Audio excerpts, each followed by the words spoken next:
What's up people? Today I'm going to take you through my workflow.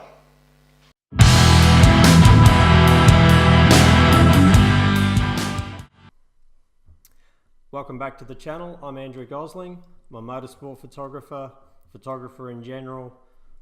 I make some videos on racing, on tutorials, some reviews, and today I want to take you through my actual workflow, the way when I go to a racetrack, or particularly when I do go to a racetrack, because at that time I have very large volumes of images to work with and I need to work through them quickly, get an output quickly. So I'm going to take you through what I do. This is also going to be the most exotic video I've attempted so far. I'm running 3 cameras, one above. I'm going to be capturing the screen and the regular video, so hopefully it all goes well. Okay, first and foremost, there's the gear that I use. Number one, I use a Mac, PC, doesn't really matter. This one's a couple of years old now, but it does a very, very good job. It's quick, SSD drives, plenty of RAM, works really nicely. The heart and soul of my gear in terms of workflow, and probably the part that has been most beneficial to me, is this little baby here. This is a Lexar workflow. This is a HR2 version. There is a HR1 version. The HR2 version is Lightning, has a Lightning connector on it, which is great because I have the Mac and that uses Lightning and it leaves my USB ports free.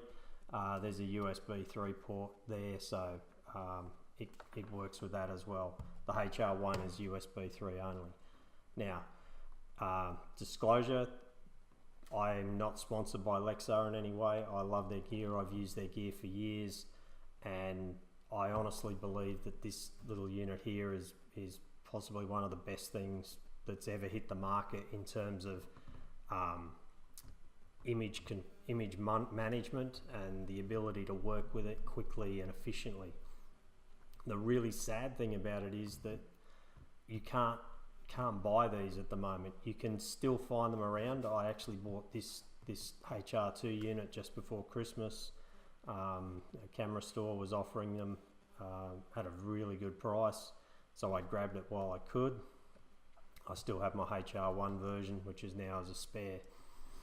I really hope that now Lexar is getting back into producing memory cards and that they bring this unit back, because it honestly is just such a good unit. What is the key to it is that it is stacked. So it takes 4 of these little units. In my case, I use 2 compact flash card readers and 2 512 gig SSD drives. You can kit this out in whatever way you want. You can have compact flash, CFast, SD, mini SD. You can run 3 hard drives. You can run 1 hard drive. Whatever combination of those 4 you want. What I like is that I'm predominantly shooting with 2 cameras, therefore I can have 2 memory cards, and the 2 hard drives give me basically instant backup. Now, one of the things that I'm obsessive about, possibly too obsessive, is that I have to have multiple copies of all files before I leave an event, a racetrack, wherever it is. When I'm shooting at a racetrack, I only shoot to 1 card at a time. My Canon 1DXs run 2 compact flash cards at a time. I only write to 1 at a time. If I'm shooting an event, I'll be shooting to 2 cards at once. So I'll have the backup within the camera onto compact flash cards. I'll still try and back up those at an event to a hard drive if I have the opportunity. But at an event, I will download immediately to both of these hard drives. So I'll show you in a minute what I do. But I also will have at least one regular old school hard drive plugged in, and that will have another copy. So I'll have, by the time I leave the track, at least 3 copies, hopefully more. It gives me the peace of mind that I'm not going to get somewhere and find out I've had a compact flash card die, or my computer's died, or I've lost a hard drive has failed. I've always got more than one copy of it. Okay, let's have a look at at how I actually go about this. I grab my memory card. I use Lexar cards. Again, as I say, I've used them for 10 years. They've never let me down. I only use 32 gig cards. The Canon 1DXs produce files between 20 and 25 meg each, raw files. Always shoot raw. So that card there can hold around 1600 images.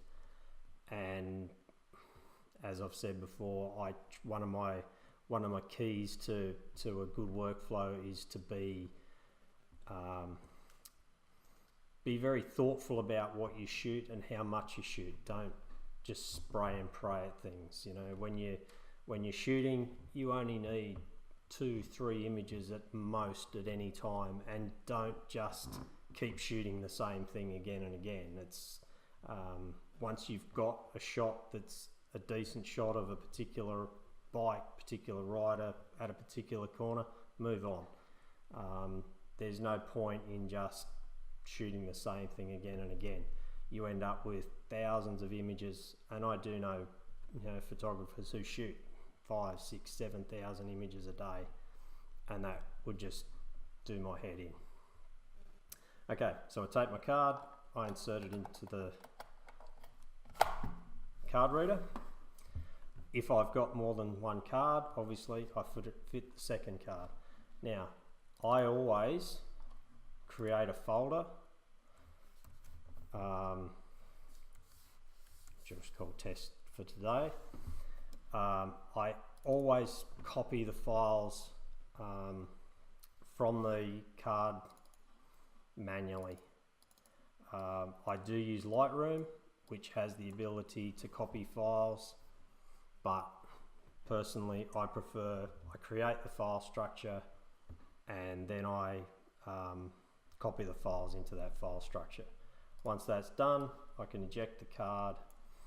I know that that's done. I'll go back here, and in this case I'll just drop that folder onto that second hard drive. I'll copy that across, and I'll also copy it onto the old school hard drive. So I now have 3 copies of those files safely locked away.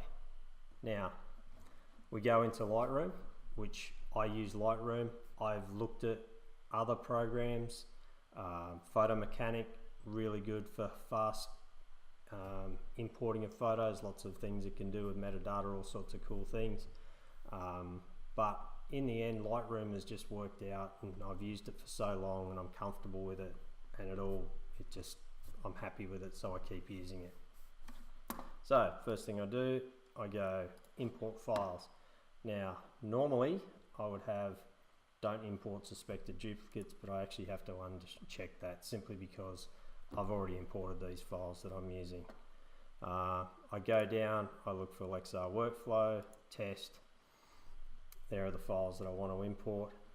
I don't do a lot to the files on the way in. I do add some metadata, which is just copyright information. So it's a default one that just gets applied to everything. But I don't apply any development settings or anything of that nature. I don't even bother to build smart previews. I don't add them to a collection particularly. I do any of that stuff that I want later. So I just hit import. Goes off, imports the photos, and then we're ready to go. Now, the the first thing that I'll do is, particularly if it's at a race meeting, I will select all those images that I've imported and I'll apply a specific metadata preset. Now, the metadata preset really just applies some information that I can later on use when I export those photos, that will give them file names that are much more usable to people that I supply the images to. So you come through here, these ones are for World Superbikes 2019. You come down, there's just some basic stuff, some keywords. We'll have a look at those later, don't need to save that. But that's applied to all those images. You can look down here, you can see that it's got the copy name, it's got my copyright information, all that sort of information that's required. The next thing I'll do is I'll go to the develop module, and I will, because I always shoot raw, I will apply some sharpening. It varies. Normally I'll remove chromatic abrasion and profile correction. Profile correction is good because if you're using a lens that's got some vignetting, it just tidies things up a little bit. You know, stuff that Adobe knows about from the camera. Most of the lenses I have don't have chromatic abrasion, but it's easy to do.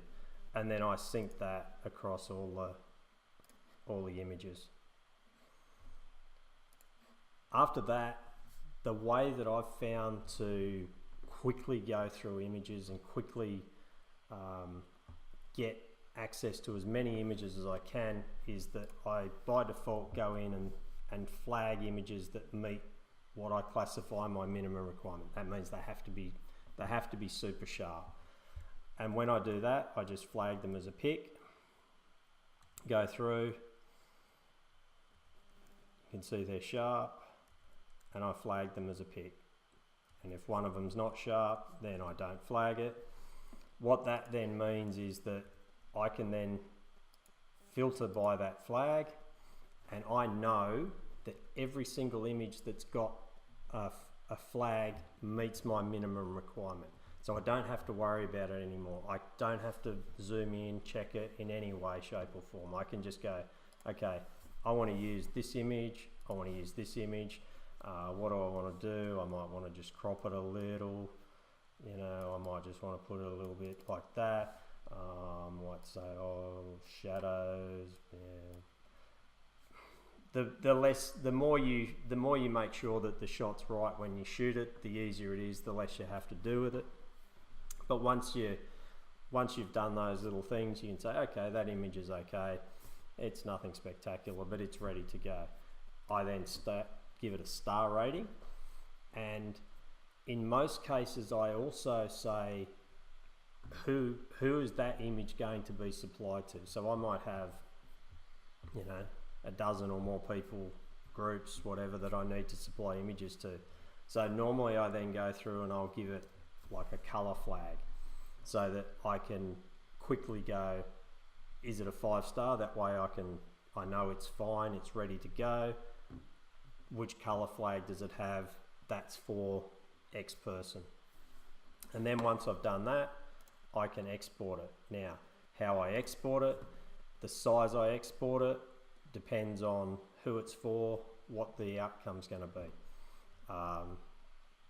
2500 pixels, you know, that's way more than enough for web and for social media type stuff. If it's needed at higher res, then I'll change that. Probably the most important part here is that I export it with a preset, and that preset is set up so that it picks up information out of the metadata. It picks up the event, it picks up the all that information that I've put in. One other small thing that I actually missed is that I'll go back to the library module, and under caption I'll put in that this is Leon Camier in this case. And then when I export it, so if I export that, find where I'm going to export it to.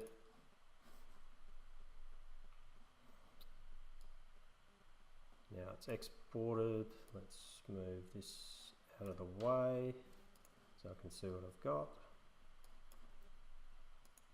Export that out, move that out of the way. I've exported that image to here, and as you can see, that file's come out.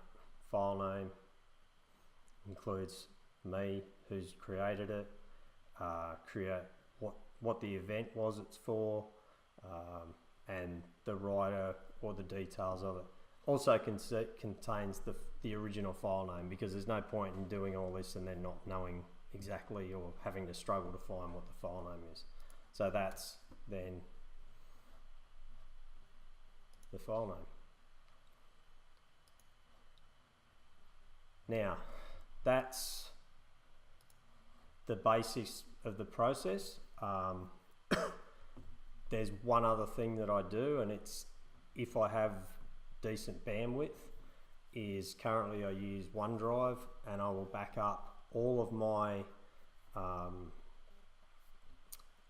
files to that OneDrive. So I have an online account version of the files as well. And one last thing that I'll do, I'll go back to the library module, I'll find the folder, and I will do an export. I want to do an export as catalog. So I will export the catalog that goes along with those images.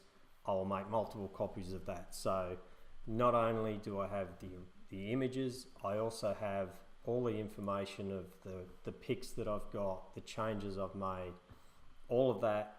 I have multiple copies of it as well. So in theory, I can have, not only could I have multiple hard drives die, I could have my Lightroom catalog corrupt, and I would still be able to get back to what I've done at the point that I leave the circuit or leave an event.